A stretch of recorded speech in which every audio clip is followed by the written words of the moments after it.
गुजरात विधानसभा चुनाव के लिए प्रचार जोरों पर है। राज्य में अभी तक चुनाव प्रचार से दूर रहे राहुल गांधी भी आखिरकार मैदान में उतर गए। गुजरात में राहुल गांधी ने सूरत जिले के महुआ में अपनी पहली रैली की, लेकिन राहुल गांधी के मैदान में आते ही कांग्रेस के लिए ही मुश्किलें खड़ी हो गईं और बीजेपी को मजे लेने का मौका मिल गया। राहुल गांधी का भाषण सुनकर मंच पर बैठे उनके ही नेता डिस्टर्ब हो गए।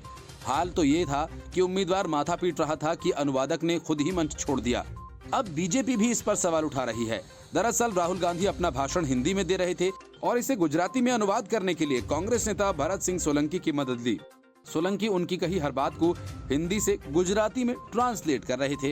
राहुल गांधी की कुछ लाइनों को तो सोलंकी गुजराती में ट्रांसलेट कर पाए, लेकिन फिर उन्हें असहजता महसूस हुई तो उन्होंने बीच में ही राहुल गांधी को बिना बताए ट्रांसलेशन बंद कर दिया और खुद माइक से हट गए।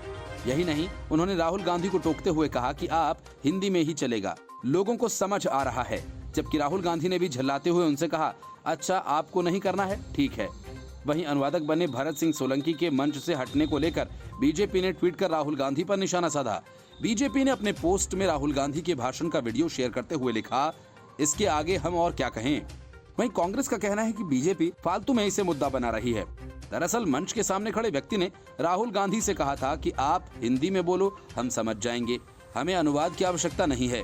इसके बाद राहुल गांधी रुके और उन्होंने पूछा कि क्या ये ठीक रहेगा, हिंदी में चलेगा। इस पर भीड़ ने उनकी जय जयकार की और अनुवादक को जाने के लिए कहा।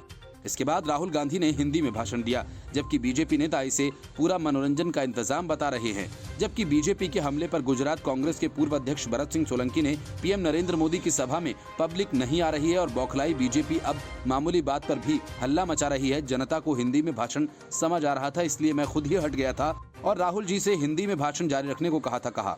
उन्होंने कहा कि जनता हिंदी में राहुल का भाषण समझ पा रही थी, इसलिए मैं अनुवाद रोककर वापस आ गया। बीजेपी के लोग इस मसले पर लोगों को गुमराह कर रहे हैं। गौरतलब है कि गुजरात में अपनी पहली चुनावी रैली में राहुल गांधी ने आदिवासियों को संबोधित करते हुए कहा कि वे देश के पहले मालिक हैं और दावा किया कि बीजेपी उनके अधिकारों को छीनने का काम कर रही है, जिससे आदिवासियों को नुकसान हो रहा है। बहरहाल गुजरात में अगले महीने होने वाले विधानसभा चुनाव की वोटिंग से पहले राजनीतिक पारा हाई हो गया है। 182 सदस्यीय राज्य विधानसभा के लिए चुनाव 2 चरणों में 1 और 5 दिसंबर को होंगे।